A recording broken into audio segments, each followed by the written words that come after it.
Vanakkam, very good morning, very good evening. Jai Shri Krishna Guruji. Welcome to the Bhagavad Gita Satsang, the song of divine in Tamil. Om Shri Gurubhyo Namaha, Om Shri Ganeshaya Namaha, Om Shri Saraswataya Namaha, Om Shri Guru Dattatreya Namaha, Om Shri Mahalakshmi Namaha. Gurur Brahma, Gurur Vishnu, Gurur Devo Maheshwaraha, Gurur Sakshat Parabrahma, Tasmai Shri Guruve Namaha. So we'll be continuing chapter 2, Sankhya Yoga, the yoga of knowledge, and we are doing Karma Yoga, the yoga of selfless action described. So last week, we have 44 verse stop parno, so we will continue. Chapter 2, Bhagavad Gita, verse 45.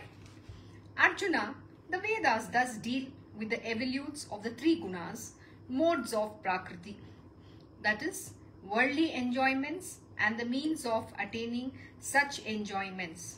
Be thou indifferent to these enjoyments and their means, rising above pairs of opposites like pleasure and pain, etc., established in the eternal existence, that is God, absolutely unconcerned about the fulfillment of wants and the preservation of what has been already attained.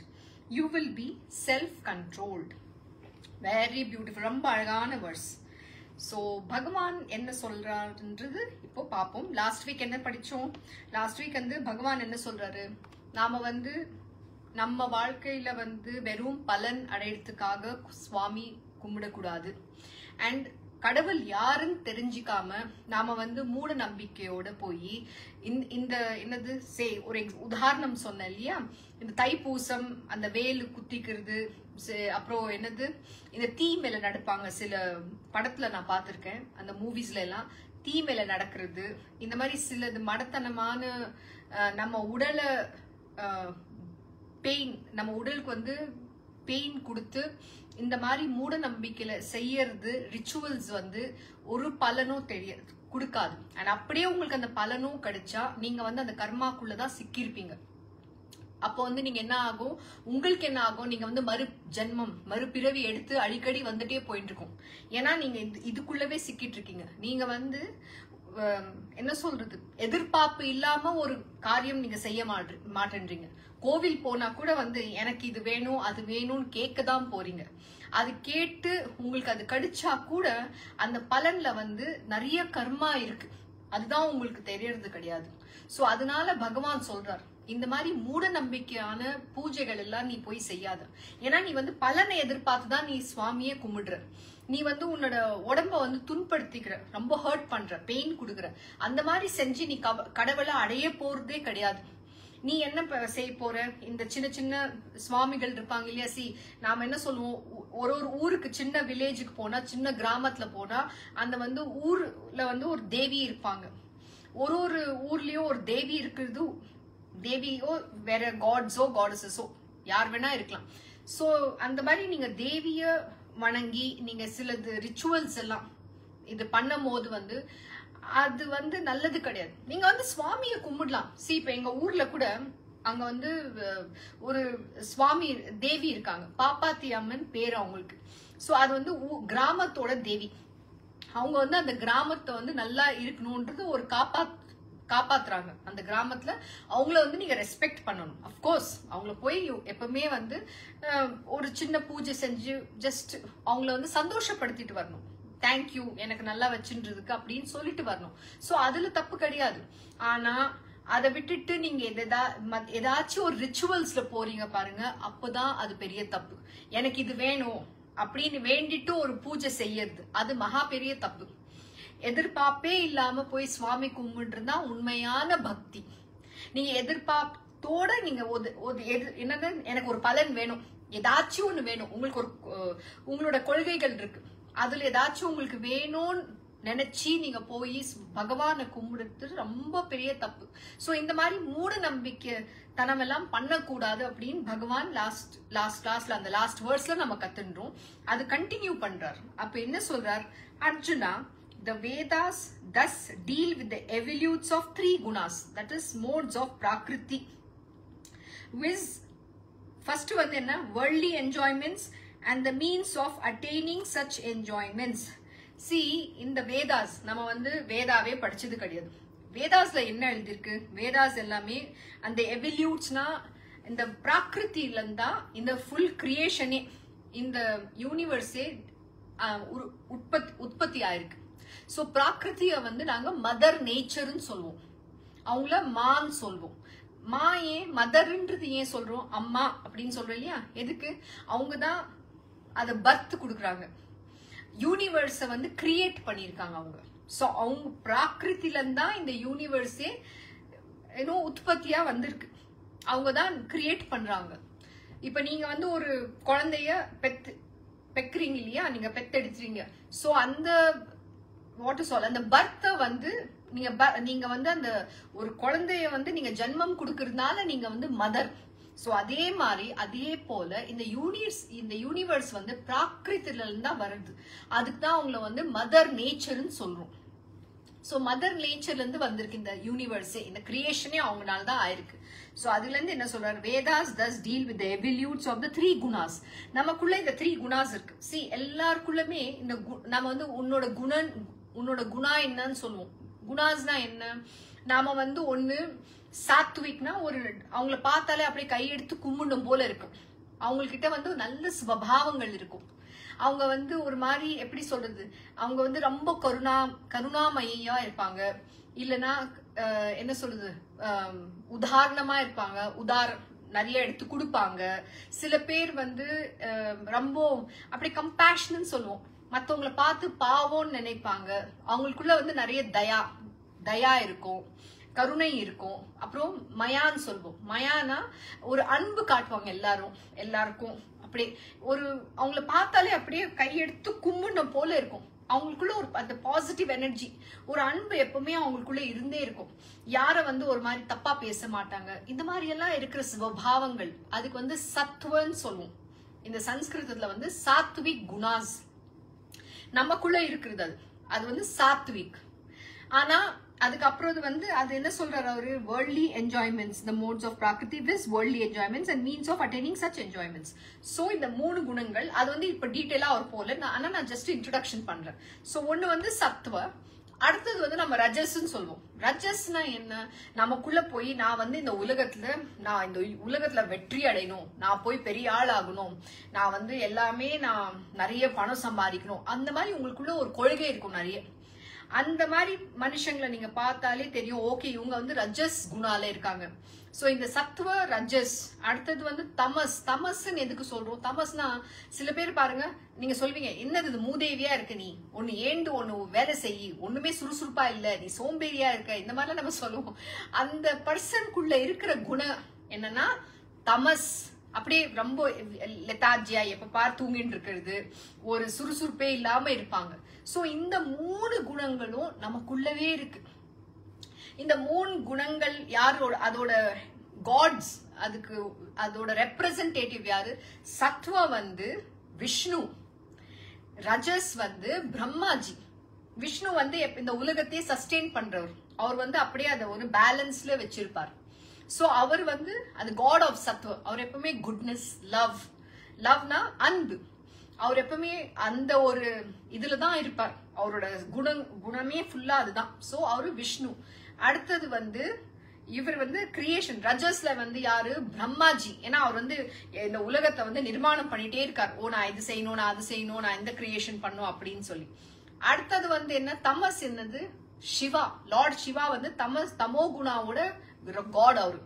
ஆனா தமோ குணால இருந்தாலும் அவர் என்ன பண்ண, அவர் highest அவரு. ஏன்னா அவர் வந்து அவ்வளோ புனிதமானவர். அவர் வந்து காட் ஆஃப் டிஸ்ட்ரக்ஷன், அது தப்பா எடுக்க வேண்டாம். தமோ குணனா என்ன? இந்த ராட்சஸ், இவங்க எல்லாம் பிசாச்சி, பேய், அதெல்லாம் அந்த டீமன்ஸ் சொல்லுவோம், ராட்சஸ் எல்லாம் இருப்பாங்க இல்லையா, அவங்களோட அதிபதி அவரு. அப்புறம் அவருக்கு இன்னொரு பேர் கூட இருக்கு, பசுபதி நாத் கூட சொல்லுவாங்க. இந்த பசு, இந்த கிரீச்சர்ஸ் எல்லாமே இருக்கும் இல்லையா, பசுபதி நாத். அதுக்கு வந்து அவரை வந்து பசுவோட நாத் அவரு, அது கூட சொல்லுவாங்க. ஓகே, நேச்சர், பசு எல்லாம் இருக்கும் இல்லையா, அவங்களெல்லாம் அதோட காட் அவர், ஹெட் அவர்.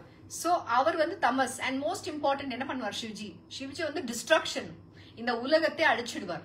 சோ அவருக்கு வந்து கோவம் கூட இருக்கு. கோவம் யார்கிட்ட இருக்கும்னா தமோ குணால தான் கோவம் வரும். சோ அவர் ஹையஸ்ட் அதுல. சோ இந்த 3 கடவுள் வந்து ரெப்ரசன்டேஷன் ஆஃப் இந்த சத்துவ, ரஜஸ் அண்ட் தமஸ். இந்த 3 குணங்களும் நமக்குள்ள இருக்கும். அது வந்து நம்ம எப்படி பயன்படுத்தணும், அந்த குணாவை எப்படி ஓவர் கம் பண்ணணும், அது வந்து எப்படி நீங்க வந்து அந்த தமஸ்ல இருந்து எப்படி வரலாம். ஆனா சிவ்ஜி வந்து தமஸ்ல இருந்தாலும் அவர் ஹையஸ்ட். விஷ்ணு வந்து சிவா தான் ஹையஸ்டா பக்தர். அவர் விஷ்ணு வந்து சிவ்ஜியோட பக்தர் அண்ட் சிவா வந்து விஷ்ணுவோட பக்தர். சோ இது வந்து நாங்க இந்த கிளாஸ் அப்படியே பகவத்கீதா வேற சாப்டர் போக போக டீடைல்டா பகவான் எக்ஸ்பிளைன் பண்ணிருக்காரு. சோ அப்போ நான் அந்த சப்ஜெக்ட் டீடைலா எக்ஸ்பிளைன் பண்றேன். இன்னைக்கு ஜஸ்ட் ஒரு இன்ட்ரோடக்ஷன் மட்டும் கொடுத்தோம் உங்களுக்கு. ஏன்னா இது குணாஸ்ன்னு வந்தது, குணாஸ்னா என்ன அப்படின்னு. சரியா? சோ இப்ப என்ன சொல்றாரு இதுல, நாம வந்து இந்த வேதாஸ் வந்து Arjuna, the Vedas thus deal with the evolutes of 3 gunas with worldly enjoyments and means of attaining such enjoyments. இந்த வேதாஸ்ல வந்து கொடுத்திருக்காங்க, என்ன கொடுத்திருக்காங்கன்னா, நீங்க வந்து இந்த பூஜை புனஸ்கார் எல்லாம் பண்ணி உங்களுக்கு வந்து இந்த சுகத்தை அனுபவிக்க, இந்த மெட்டீரியல் வேர்ல்ட்னா நம்ம இந்த எர்த்லி வேர்ல்ட்ல ஒரு மனுஷனா சுகத்தை அனுபவிக்க அதுக்கு என்னென்ன எப்படி எப்படி செய்யணும் விதிமுறைகள் சொல்லியிருக்கு. Okay? and be thou indifferent to these enjoyments and their means. என்ன சொல்றாருன்னா, நீ வந்து அதுல போகாது. நீ வந்து நீ அது சுகத்தை அடையணும், அதுக்காக நீ அந்த பூஜை எல்லாம் செய்யணும், நீ அப்படிலாம் யோசிக்காத அர்ஜுனா. அதுல இருந்து நீ வெளியேறு. அதுல வந்து இன்டிஃபரண்டா இருனா அது வந்து நம்ம அதுக்குள்ள போக கூடாது. என்ன சொல்றாரு, be thou indifferent to these enjoyments and their means. இந்த சுகத்தை நீ அனுபவிக்கணும் நீ நினைக்கிறதே பெரிய தப்பு. அதுல மனசுல கூட எடுத்துட்டு வராது. அண்ட் அதோட மீன்ஸ், இந்த பூஜை பண்ணா எனக்கு இந்த பலன் கிடைக்கும் அப்படின்றது அந்த எண்ணமே நம்ம மனசுக்குள்ள இருக்க கூடாது. நீ வந்து அதுல இருந்து வெளியேறு அர்ஜுனா. இன்டிஃபரண்ட்னா என்ன, நாம வந்து அதுக்கு எஸ்ன்னு கூட சொல்ல வேண்டாம், நோன்னு கூட சொல்ல வேண்டாம். நம்ம ஜஸ்ட் ஒரு சமபாவ் ஸ்டேட்ல இருக்கணும். நமக்கு அதுக்குள்ள போறது தேவையே இல்லை அர்ஜுனா. நீ அதுல போய் சிக்கிக்காத. அந்த என்ஜாய்மெண்ட் இருக்கு, அதுக்கு அடையறதுக்கு ஒரு பாதை இருக்கு. அதுல இருந்து கூட நீ வெளியில இரு. நீ அதுக்குள்ள போயிடாது. போனீனா நீ அதுல சிக்கி செத்து போயிடுவேன். செத்து போயிடுவ. ஆமா, அந்த அந்த சைக்கிள் டெத் பர்மனன்ட். ஆனா திருப்பி திருப்பி பிறவியில நீ வந்துடுவே. அது கர்மாவா மாறிடும். அதுல போகவே போகாத. அது பெரிய டேஞ்சர் அப்படின்னு சொல்றாரு.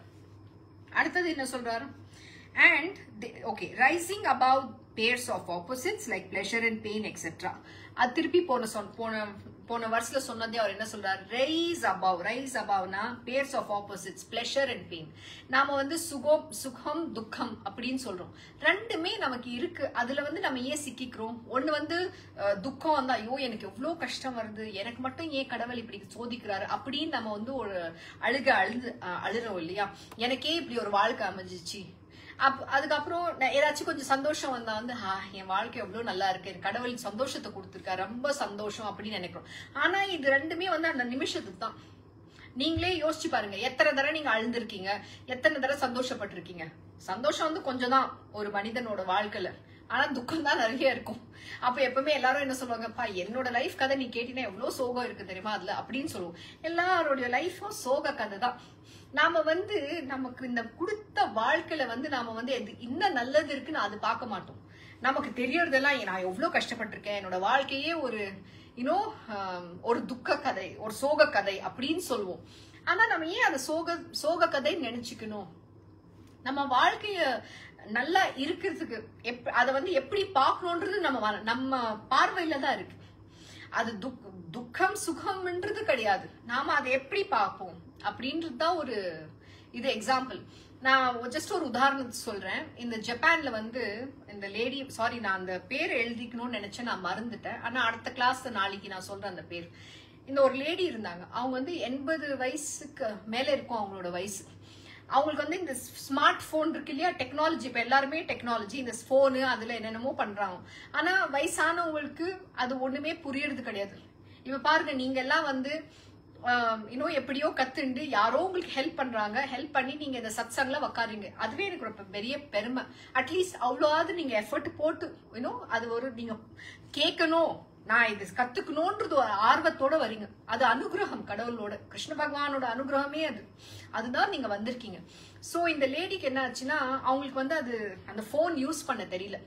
இவங்க வந்து ஜப்பான்ல இருக்காங்க, ரொம்ப வயசானவங்க. அவங்களுக்கு ரொம்ப கடுப்பா இருந்தது. இது என்னது இது, எனக்கே ஒண்ணு தெரியல, யாரும் அவங்களுக்கு சொல்லி கொடுக்கற கூட தயாரா இல்லை. அப்ப அவங்களே என்ன பண்ணாங்க, அந்த போனை எடுத்து அதெல்லாம் எப்படி செய்யணும் அப்படின்னு கத்துண்டு அவங்க யோசிச்சாங்க, என்ன மாதிரி வயசானவங்க எத்தனை பேர் இந்த மாதிரி கஷ்டத்துல இருப்பாங்க. ஏன்னா சின்ன பசங்க கொஞ்சம் கேட்டு பாருங்க, எனக்கு இது வரல கொஞ்சம் கத்து கொடுப்பானா அப்படி ஸ்பீடா ஏதாச்சும் சொல்லிட்டு போவாங்க. உனக்கு எத்தனை தடவை சொல்றது, உனக்கு வரதே இல்லை, உனக்கு எதுக்கு இது தெரிஞ்சு நீ என்ன பண்ணிக்க போற அப்படின்னு உங்க பேரன் பேத்தி யார் வேணா சொல்லலாம். உங்க பையன் பொண்ணு எல்லாருமே இப்படி பேசலாம். அது அப்படிதான் பேசுவாங்க. அந்த மாதிரி ஒரு ஆட்டிடியூட். பொறுமையா உக்காந்து சரி வரலையே கத்து கொடுக்கணும்ன்றது அந்த தாழ்மையே கிடையாது இந்த யங்ஸ்டருக்கு எல்லாம். அவங்க வந்து எப்பவுமே நீ இதே தான் கேட்டுட்டு இருப்ப, நீ எல்லாம் இது கத்துட்டு இப்ப என்ன பண்ண போற, உனக்கு எதுக்கு இன்ஸ்டாகிராம், உனக்கு எதுக்கு யூடியூப் அப்படிலாம் சொல்லுவாங்க. நம்ம டெக்னாலஜி தெரிஞ்சுக்கிறது தப்பு கிடையாது, அதை வந்து துருபயோகம் பண்ணக்கூடாது, அதை வந்து நல்ல உபயோகம் பண்ணும், அது வந்து பயன்படுத்தணும், நமக்கு வந்து அறிவு வளர்த்துக்க பயன்படுத்தணும். அதை விட்டுட்டு நீங்க போய் அந்த என்னது இந்த ஸ்க்ரோல் ஷார்ட்ஸ் பார்த்துட்டு இன்னும் குப்பையா ஆகுறதுக்கு உங்க மனசு அந்த மைண்ட் வந்து அதுலயே ஒட்டிட்டு அட்டாச்மெண்டா அது ஒரு அடிக்ஷனா ஆயிடக்கூடாது. அது இல்லாம நீங்க வந்து உங்களோட அறிவு வளர்த்துக்க ஒரு நாலேஜ் கத்துக்கிறதுக்கு பயன்படுறதுல தப்பே கிடையாது. சரிங்களா? சோ இந்த லேடி என்ன பண்ணாங்க, என்ன மாதிரி இந்த உலகத்துல எத்தனை பேர் இருப்பாங்க அப்படின்னு சொல்லி அவங்க வந்து எல்லாருக்கும் ஹெல்ப் பண்ணும்னு சொல்லிட்டு அதெல்லாம் போய் கத்துட்டு அந்த வெப் டெவலப்மெண்ட் அது எப்படி பண்ணும் அதெல்லாம் போய் கத்துட்டு அவங்க வந்து ஒரு ஆப் அப்படியே டெவலப் பண்ணாங்க. ஷாக் ஆயிட்டு, நாம எல்லாமே கொஞ்சம் தெரிஞ்சுக்கணும்னா நம்ம எவ்வளவு கஷ்டப்படுறோம். எனக்கு வேண்டாம், ஃபர்ஸ்டே நம்ம வந்து எனக்கு தெரியாது, எனக்கு வராது அப்படின்னு சொல்றோம். ஆனா அவங்க வந்து அது ஒரு தடங்கலா எடுக்கு, அவங்க வந்து அந்த ஒரு எனக்கு ஒரு கஷ்டமா அவங்க யோசிக்கல. ஆனா இத வந்து இந்த ஒரு ப்ராப்ளம வந்து நான் எப்படி சால்வ் பண்ணலாம் தான் அவங்க யோசிச்சாங்க. எனக்கு வரல இல்லையா, என்ன மாதிரி எத்தனை பேர் இருப்பாங்க, அவங்களுக்காக நான் அந்த ஒரு ஆப்பை கிரியேட் பண்றேன், அதுல எப்படி இதெல்லாம் செய்யணும்னு நான் சொல்றேன்னு சொல்லி அவங்க கிரியேட் பண்ணாங்க.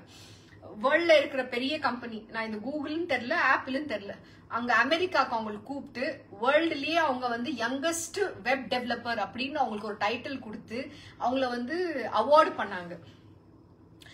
அத்தனை வயசாய் கூட செய்யறதுக்கு தன் திறமை இருக்கு இல்லையா, இப்ப நமக்குள்ள திறமை இல்லையா, ஆனா அந்த கத்துக்கணும் நான் இப்ப கூட செய்யலான்ற அந்த ஆர்வம் மட்டும் உங்களுக்குள்ளதான் வரணும்.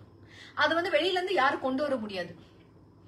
இங்க வந்து இந்த நாலேஜ் தான் நாம கொடுக்க முடியும். ஆனா அந்த நாலேஜை நீங்க எடுத்துட்டு அதை எப்படி பயன்படுத்திக்க போறீங்க, நீங்க முன்னுக்கு வர வந்து அது உங்க கையில மட்டும்தான் இருக்கு.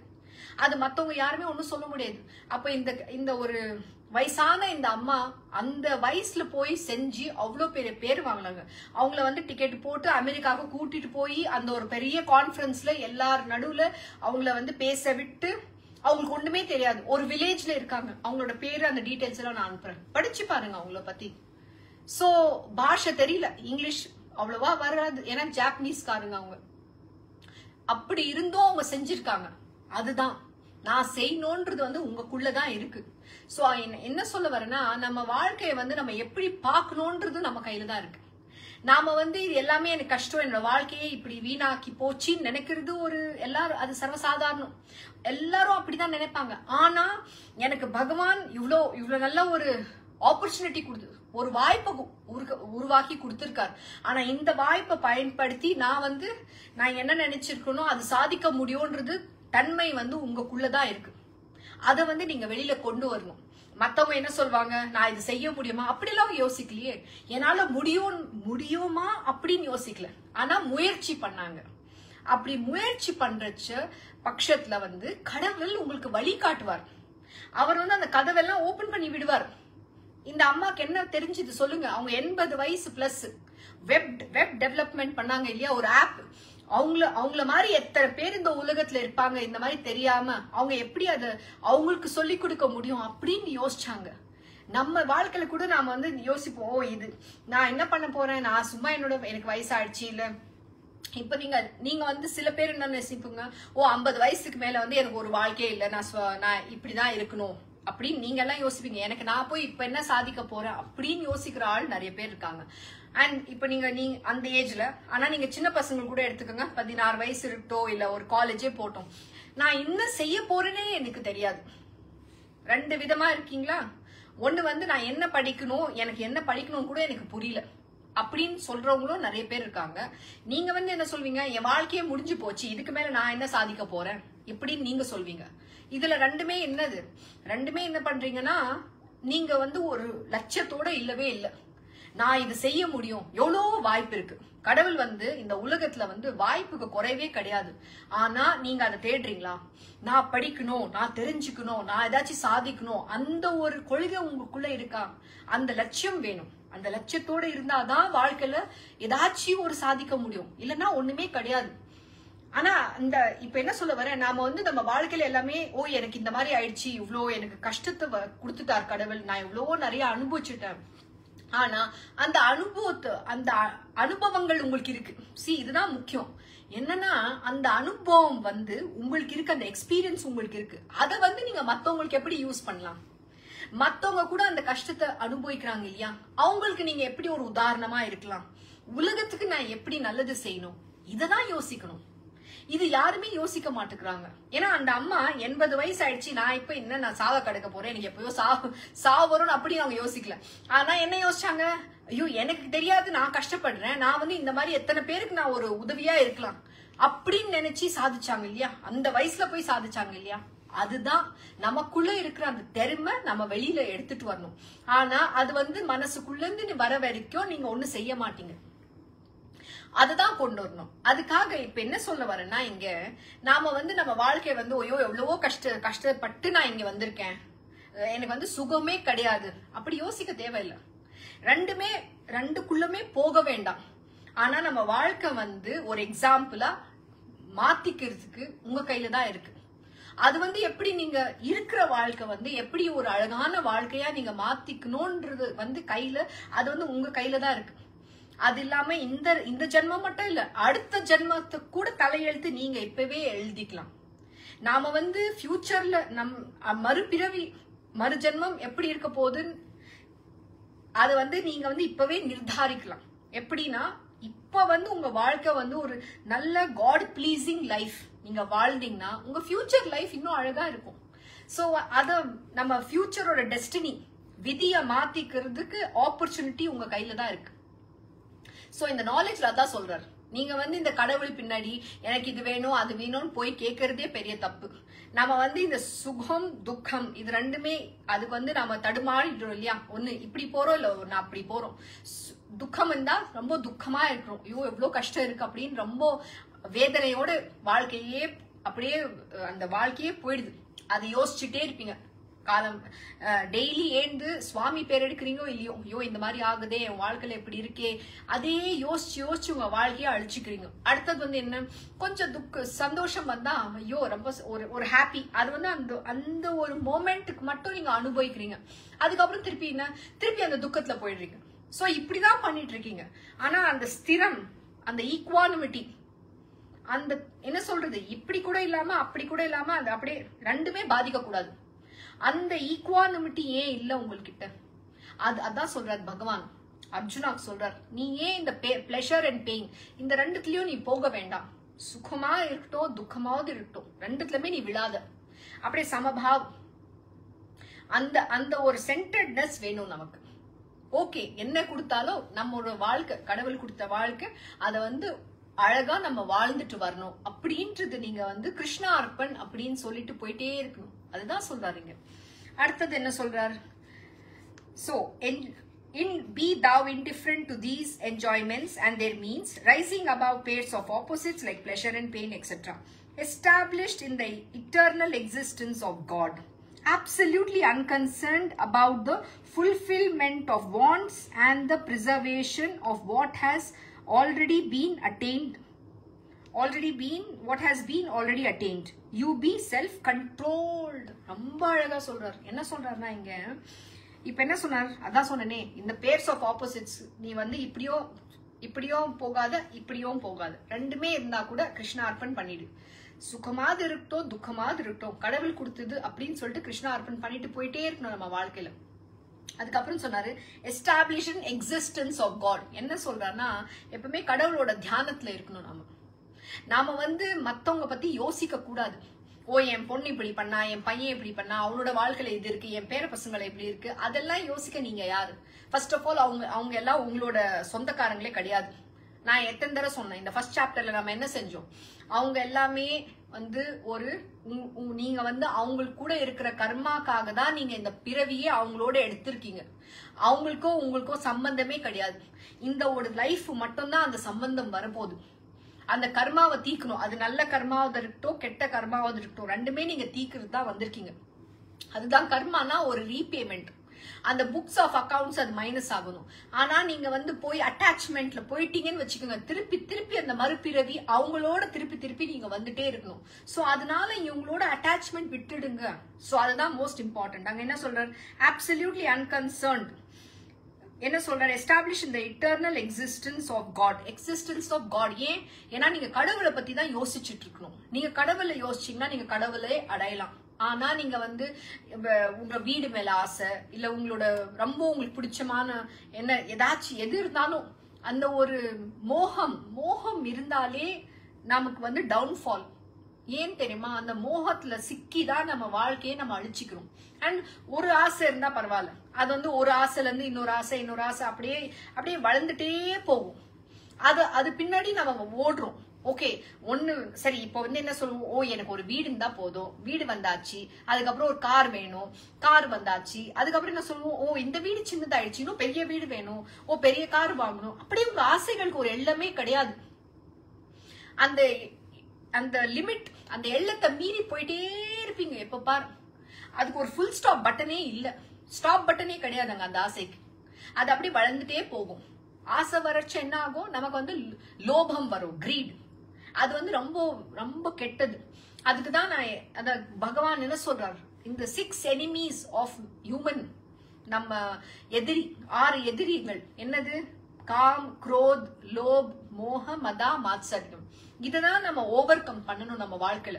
நம்ம ஃபர்ஸ்ட் வந்து மோகத்திலேயே போக கூடாது, டிசைர்ஸ் வச்சுக்க கூடாது, எந்த ஒரு ஆசையும் தேவையில்லை. அடுத்தது பகவான் நமக்கு என்ன கொடுத்திருக்காரோ அதுல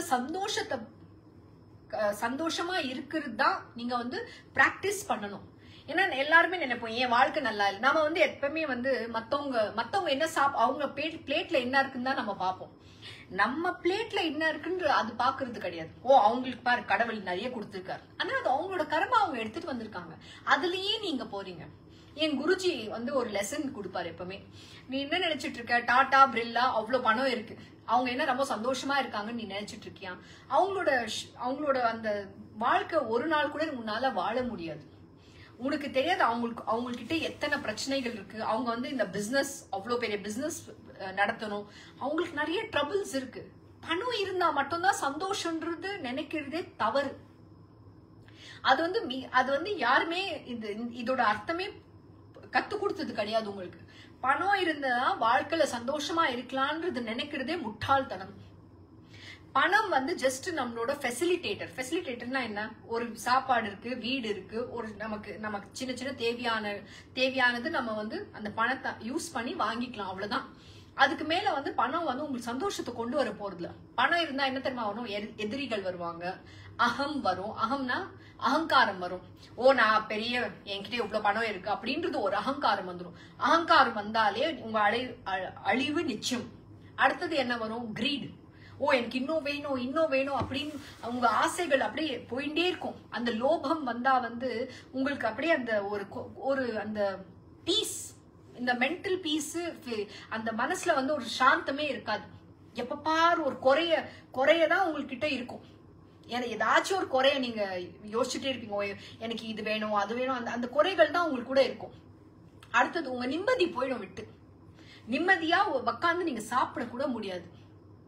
இதுதான் ஆகும் பணம் வந்தா மட்டும். சோ இது எப்பவுமே நினைச்சுக்காங்க, பணம் இருந்தா ஓ எனக்கு சந்தோஷத்தை வரும்னு சொல்லிட்டு. ஐயோ பணம் இருந்தா அதுக்கு உண்டான நிறைய கஷ்டத்துக்கும் கூடவே வரும். சோ நமக்கு பகவான் என்ன கொடுத்திருக்காரோ அதுல நாம சந்தோஷத்தை தேடிக்கணும், அதுதான் முக்கியம். நம்ம வாழ்க்கையே ஒரு அழகான வாழ்க்கையா யோசிக்கணும். அத வந்து கடவுள் சொல்லணும், இந்த ஜென்மம் கொடுத்ததுக்கு, இந்த ஒரு வாழ்க்கை கொடுத்ததுக்கு உன்னை வந்து கோடி கோடி நன்றி. ஆனா என்னோட கொள்கை என்ன, உன்னை அடையணும். மனசால ஒரு நிமிஷமும் நான் வந்து உன்னை நினைக்காம வேற எதுவுமே நான் நினைக்க கூடாது, உன்னை மட்டும்தான் நான் நினைச்சிட்டு இருக்கணும் அப்படின்னு தான் சொல்றாரு. அர்ஜுனா என்ன சொல்றாரு, established in the eternal existence. Eternal existence என்ன, கடவுள்ல தியானம்ல இருநீ.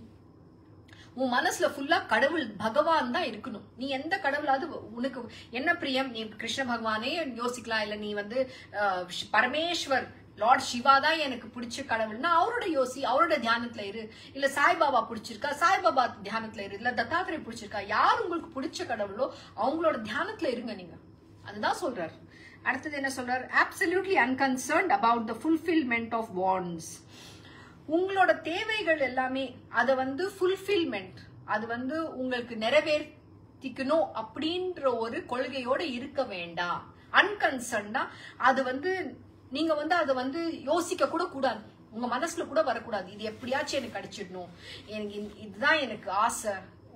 நிறைய பேர் சொல்லுவாங்கல்ல, இதுதான் என்னோட சின்ன ஆசை. அப்படியா, சின்ன ஆசையா? இது முடிஞ்ச உடனே அடுத்தது ஒரு லிஸ்ட் இருக்குமே, அப்படியே ஒரு லைன் லிஸ்டா போட்டு வச்சிருப்பீங்களே, ஒண்ணு போனா இன்னொன்னு, இன்னொன்னு போனா இன்னொன்னு, அப்படியே வந்துட்டே இருக்கும்.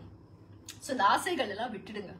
அத வந்து அது நிறைவேற்ற முடியுமா இல்லையான்னு கூட யோசிக்க தேவையில்லை, அது பின்னாடி ஓடாதீங்க. அப்புறம் என்ன சொல்றேன்? and the preservation of what has already been attained, you be self controlled. இது வந்து ஆசைகள் இருக்கிறது மட்டும் கிடையாது. இப்ப நீங்க என்ன, உங்களுக்கு ஒரு வீடு கட்டிட்டீங்க, உங்களோட அந்த லட்சியத்தை எல்லாம் நீங்க அடைஞ்சிட்டீங்க. சில பேருக்கு என்ன சொல்லுவாங்க, ஓகே நான் வீடு கட்டணும்னு யோசிச்சேன், அச்சீவ் பண்ணிட்டேன். அடுத்தது வந்து பெரிய கார் வாங்கணும்னு ஒரு யோசிச்சேன், என்னோட கொள்கை இருந்தது, நான் வாங்கிட்டேன். இதெல்லாம் வாங்கியாச்சு. இப்போ வந்து இருக்கிறது டைமண்ட் நகை, இன்னும் ஒரு நெக்லஸ் வாங்கணும்னு யோசிச்சேன், அது கூட நான் அச்சீவ் பண்ணிட்டேன், வாங்கிட்டேன். எப்படியோ அப்படிலாம் நம்ம சொல்லுவோம். அதுக்கு என்ன சொல்றாரு? அத வந்து நீங்க பாதுகாக்கணும்னு நினைச்சீங்கன்னா அது மிகப்பெரிய தப்பு. இப்ப நீங்க எல்லாம் அச்சீவ் பண்ணிட்டீங்க, உங்ககிட்ட அந்த பணம் இருக்கு, வீடு இருக்கு, நகை நட்டு எல்லாமே இருக்கு. இப்ப பகவான் என்ன சொல்றேன்னா, அது எப்படியாச்சும் நான் நல்லபடியா பாதுகாக்கணும், பாதுகாத்து நான் வந்து இது என் பேரை என் பொண்ணுக்கு யாருக்கும் நான் கொடுக்க போறேன் அப்படின்னு நீங்க யோசிக்கிறது கூட தவறு. அதை நான் பாதுகாப்ப போறேன் அப்படின்னு நினைக்கிறதே மிகப்பெரிய தப்பு அப்படின்னு சொல்றாரு. ஏன்னா நீ உங்க மனசுல அதுதான் இருக்கும். இப்ப நீங்க சாகும் போது என்ன யோசிப்பீங்க, ஐயோ நான் வந்து இது என் பொண்ணுக்கு கொடுக்கணும்னு நினைச்சேன், திடீர்னு உங்களுக்கு ஏதாச்சும் ஆயிடுச்சுன்னு வச்சுக்கோங்க, நீங்க சாக போறீங்க. அப்ப வந்து நீங்க யோசிப்பீங்க, ஐயோ என் வீடு இருக்கு, என்னோட நகைகள் இருக்கு, நான் எதுவுமே கொடுக்கலையே. நீங்க கடைசி நேரத்துல வந்து என்னத்தை யோசிச்சுட்டு இருக்கீங்க? நான் வந்து இதெல்லாம் பண்ணேன், ஆனா இது யாருக்கும் நான் கொடுக்க முடியலையே, அது என்ன பண்ண போறாங்க, இவங்க எல்லாம் அது தகுதி உள்ளவங்க கூட கிடையாது அப்படின்னு யோசிச்சுட்டே நீங்க செத்தீங்கன்னா திருப்பி மறுபிறவி எடுத்து ஏதாச்சும் அந்த ஒரு புழு பூச்சி அந்த மாதிரிதான் மறுபிறவி எடுப்பீங்க. இல்லைன்னா நீங்க கடைசியா என்ன யோசிச்சீங்களோ அதுதான் நீங்க அந்த ஜென்மம் தான் நீங்க அடைவீங்க. ஏன்னா உங்க மனசுல இருந்து அந்த டிசைர் போல, உங்க ஆசைகள் போல, ஐயோ இது பாதுகாப்பு, இது வந்து என் பையன் சரியா பாத்துப்பானா, அது எதுக்கு உங்களுக்கு? கொடுக்க வேண்டிய கடமை நீங்க கொடுத்துட்டீங்க. நீங்க விட்டுட்டு போகிறச்ச வந்து நீங்க என்ன தலைமையில தூக்கிட்டா போறீங்க? இல்ல வறட்சைன்னா நீங்க வந்து அந்த வீடு வாசல் எல்லாத்தோட நீங்க வந்தீங்க? இல்ல கடவுள் கொடுத்தது எல்லாமே. அது ஏன் நான் சம்பாரிச்சேன்னு யோசிக்கிறீங்க? ஏன்னா இதுல வந்து என்ன தெரியுமா வந்திருக்கு? அகம் வந்திருக்கு. நான் சம்பாரிச்ச சொத்து, ஏன் சொத்து, இது எல்லாம் யாரு சொத்தும் கிடையாது, பகவான் கொடுக்கிறாரு. இது எல்லாமே பகவானோட சொத்து. உங்களுக்கு வந்து நீங்க உங்களுக்கு என்ன கொடுக்கணுமோ அது உங்களை கொடுத்துருக்காரு. நீங்க ஃபர்ஸ்ட் வந்து என்னது, ஏன் நான் சம்பாரிச்சேன், அதுவே ஃபர்ஸ்ட் விட்டு தொலைணும். அது விடாம நீங்க வந்து நான் சம்பாரிச்சது என் சொத்து, இது என்னோட நகை, இது என்னோட வீடு அப்படின்னு வாசல் எல்லாம் பிடிச்சிட்டு இருந்தீங்கன்னு வச்சுக்கோங்க, ஆச்சு கதை. சோ அதுதான் எனக்கு சொல்றாரு. இதெல்லாம் விட்டுட்டு இத வந்து நான் பாதுகாக்கணும்னு நினைக்கிறதே மிகப்பெரிய தப்பு. அதை கூட விட்டுடு அர்ஜுனா. அதை விட்டுட்டு நீ என்ன பண்ணணும்? You B self controlled. நீ வந்து உன்னோட செல்ஃப் கண்ட்ரோல்ல இருக்கணும். இந்த மாதிரிலாம் யோசிக்க வேண்டாம் அர்ஜுனா அப்படின்னு சொல்றாரு. அது எப்படி வர முடியும்? நீங்க வந்து நாளைக்கு நான் செத்தப்புறம் என்னத்த ஆக போறது, இது என்ன, என்னோட சொத்தெல்லாம் நான் யாருக்கு கொடுக்கணும், அதெல்லாம் யோசிக்க தேவையில்ல. அது யாருக்கு போகணுமோ தானா போகுது. உங்களுக்கு யாருக்கு கொடுக்கணும்னு நினைக்கிறீங்களோ நீங்க ஒரு வில்ல எழுதி வச்சுட்டு அதை அப்படியே விட்டுருங்க, அவ்வளவுதான், முடிஞ்சு போச்சு. ஆனா அது பின்னாடி அப்படியே புடிச்சிட்டு இருக்காங்க. நிறைய பேர் பாத்திருக்கீங்களா? அவங்க வந்து நிறைய வயசானாலும் அவங்களுக்கு வந்து அந்த பொருள் மேல ஆசை இருக்கு. இது என்னோட நகை, இது என்னோட புடவை, இது என்னோட வீடு அப்படின்னு அந்த ஆசைகள் வச்சிட்டு இருப்பாங்க. அந்த ஏஜ் வந்துடுச்சுனாலே நீங்க கடவுள் தான் தியானம் பண்ணணும். அதை விட்டுட்டு வந்து நீங்க உங்க சொத்து சுகத்துல அதுல வந்து தியானம் வைக்கிறது தப்பு அப்படின்னு சொல்றாரு. செல்ஃப் கண்ட்ரோல்னா என்ன? உங்களோட அந்த கண்ட்ரோல், உங்களோட மனசு வந்து கண்ட்ரோல்ல இருக்கணும். உங்களோட மனசுனா என்ன? உங்களோட மைண்ட். ஏன்னா இப்ப யார் கண்ட்ரோல்ல கிடையாது, இந்த மைண்ட் தான் கண்ட்ரோல்ல கிடையாது. உங்க மனசு அந்த கண்ட்ரோல அடையலன்னா அப்போ ரொம்ப கஷ்டம் வரும். அப்ப நீங்க அந்த கர்மால சிக்கி மறுபிறவி திருப்பி திருப்பி வந்துட்டு இருப்பீங்க. அது எதுக்கு வேணும் நமக்கு? பகவான அடையலாம் இல்லையா? பகவான அடைஞ்சி நாம வந்து அவங்களுக்குள்ள மோட்சம் அடையலாம், அதுதான் தேவை. அதை விட்டுட்டு நாம வந்து இப்படியே சிக்கி நம்ம வாழ்க்கைய வீணாக்கிக்கிறோம். சோ இதுல எல்லாம் போக வேண்டாம் Arjuna.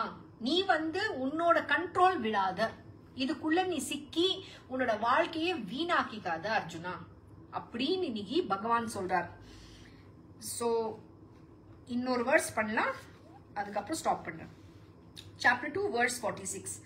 A Brahmana who has obtained enlightenment has as much use for all the Vedas as one who stands at the brink of a sheet of water overflowing on all sides has for a small reservoir of water. அவர் வந்து just ஒரு உதாரணம் கொடுக்குறாரு. நீங்க என்ன சொல்றேன்னா, ஒரு பிரம்ம ஞானம் அடைஞ்சவர் வந்து அந்த வேதாஸ் அதுக்கப்புறம் அவருக்கு உபயோகம் கிடையாது. ஏன்னா அந்த வேதாஸ் எல்லாம் தேவையே இல்லை. நீங்க வந்து பிரம்ம ஞானமே அடைஞ்சிட்டீங்க. என்லைட்டன்மெண்ட் என்ன, நாம வந்து இந்த உடலே தாண்டி போயாச்சு, பகவானே நீங்க அடைஞ்சாச்சு. சோ அந்த மோக்ஷம் அடைஞ்சதுக்கு அப்புறம் அந்த வேதாஸ் அதெல்லாம் ஃபாலோ பண்றதுக்கு ஒரு யூஸும் கிடையாது, அதோட உபயோகமே கிடையாது. சோ என்ன சொல்றார், அந்த மாதிரி வந்து as one who stands at the brink of a sheet of water overflowing on all sides has for a small reservoir of water. So இந்த பிராமணனா யாரு? அந்த ஒருத்தர் வந்து நம்ம அந்த பிரம்ம ஞானம் அடைஞ்சிட்டார், அவருக்கு வந்து மோட்சம் கிடைச்சு போச்சு, இல்லைன்னா லிபரேஷன் கிடைச்சிது, முக்தி ஆயிடுச்சு அவருக்கு, என்லைட்டன்மெண்ட். இப்ப புத்தா என்லைட்டன்மெண்ட் அடையலையா, அந்த மாதிரி அவர் வந்து ஒரு ரியலைஸ்டு பீயிங். அவருக்கு வந்து மோக்ஷம்னா என்னன்றது நல்லா தெரியும். அப்போ வந்து அவருக்கு அந்த வேதா சாஸ்திராஸ்லாம் தேவையே கிடையாது. சோ அந்த மாதிரி அவருக்கு எப்படி இந்த வேதாஸ்ல வந்து ஒரு பிரயோஜனமும் இல்லையோ, அதுக்கப்புறம் அந்த பிரம்ம ஞானம் அடைஞ்சதுக்கு அப்புறம் அதே போல ஒரு மனிதனுக்கு வந்து நீ வந்து ஒரு இடத்துல நின்னுட்டு இருக்கும் போது அந்த தண்ணி வந்து அப்படியே தொடர்ந்து போயிட்டு இருக்காங்க, போய் ஃபார் ஸ்மால் ரிசர்வாயர். அப்போ வந்து அவனுக்கு வந்து அந்த தண்ணி கூட அவனுக்கு தேவை கிடையாது. அப்போ வந்து அவன் அந்த தண்ணி வந்து நான் சேர்த்து வைக்கணும்னு அவன் நினைக்கிறது கிடையாது. அந்த தண்ணி கூட அவனுக்கு உபயோகம் கிடையாது. ஏன்னா அங்க நிறைய அப்படியே அந்த ஆறு ஓடிட்டே இருக்கு. அந்த ஆறு ஓடிட்டு இருக்கும் போது அவன் வந்து ஒரு சின்ன குழியை தோண்டி ஒரு ஸ்மால் ரிசர்வாயர்னா அதுல வந்து அவன் தண்ணி அங்க ஸ்டோர் பண்ணி வச்சுக்கிற மாதிரி ஒரு கதை. சோ அங்க ஆறே ஃபாலோ ஆயிட்டு இருக்கும் போது அங்க சின்ன ஒரு குளம் மாதிரி பண்ணி அதுல வந்து தண்ணி பிரிசர்வ் பண்ணி வைக்கிறதுல உபயோகமே கிடையாது. ஏன்னா அவ்வளோ அப்படியே ஆறே போகுது, அங்க பக்கத்துலயே நின்று இருக்காரு. சோ அந்த சின்ன குளத்துக்கு என்ன உபயோகம்? அதே போல ஒரு பிராமணத்துக்கு அவன் வந்து அந்த என்லைட்டன்மெண்ட் அடைஞ்சதுக்கு அப்புறம் வேதாஸ்ல வந்து ஒன்னு பிரயோஜனமும் இல்லை. அந்த வேதாஸ் எல்லாம் அவ்வளவுதான், பினிஷ். அதோட வேல்யூ அது வரைக்கும் தான் அப்படின்னு சொல்றாரு பகவான். சோ நம்ம வாழ்க்கையில கூட என்ன சொல்ல வர்றாருன்னா, நாம வந்து ஏதாச்சும் ஒரு அடையணும்னு நினைப்போம், ஆனா அத வந்து பிடிச்சிட்டு நம்ம போயிட்டே இருக்கிறோம், இது அடையணும் அது அடையணும் அப்படின்னு. ஆனா அது அடைஞ்சதுக்கு அப்புறம் அது வந்து எப்படி நீங்க உபயோகம் படுத்த போறீங்க? சோ வந்து அது வந்து என்ன யூஸ் அதுக்கு? அந்த நாலேஜ் வந்து எப்படின்னா, இப்ப நம்ம என்ன கத்துட்டு இருக்கோம்னா, எப்படி இதுல இருந்து வெளியில வரலாம். நமக்குள்ள இருக்கிற நாம வந்து இந்த மூட நம்பிக்கையோட நிறைய வாழ்க்கை வாழ்ந்துட்டோம். நமக்குள்ள நிறைய மூட நம்பிக்கைகள் இருக்கு. ஏன்னா நாம வந்து இந்த மெட்டீரியல் வேர்ல்ட்ல இருக்கிறோம். நம்ம சுத்தி வந்து சொசைட்டி வந்து சிலதெல்லாம் இந்த சொசைட்டி கிரியேட்டட் இந்த ட்ரெடிஷன், கல்ச்சர், ரூல்ஸ், ரெகுலேஷன்ஸ் யாரோ சொன்னதை வச்சுதான் நம்ம வாழ்க்கையே ஃபாலோ பண்ணிட்டு இருக்கோம். ஆனா இதுக்கெல்லாம் ஒரு யூஸும் கிடையாது. ஏன்னா நீங்க மோட்சம் அடைஞ்சிட்டீங்கன்னா நீங்க வந்து மத்தவங்க பேச்சு கேட்கணும்ன்றது தேவையில்லை. சோ உங்க கொள்கை என்ன இருக்கணும்? நான் பகவான அடையணும், அதுதான் உங்களோட எண்ணமே, லட்சியமே இருக்கணும். அண்ட் உங்களோட இந்த இருக்கிற வாழ்க்கையில வந்து நான் எப்படி இந்த உலகத்துக்கு ஒரு எக்ஸாம்பிளா இருக்கலாம், உதாரணமா இருக்கலாம், இந்த உலகத்துக்காக நான் என்ன செய்ய முடியும் அப்படின்னு தான் யோசிக்கணும்னு சொல்லி இங்க பகவான் சொல்றார். சோ நாம இங்க ஸ்டாப் பண்ணலாம். 46 நாளைக்கு அடுத்த வேர்ஸ்ல இருந்து கண்டினியூ பண்ணுவோம். சரிங்களா? So நன்றி, வணக்கம். Thank you for joining the Bhagavad Gita Satsang, the song of divine in Tamil. Have a good day and good evening to you all. God bless. Recording stopped. Thank you, Rajma.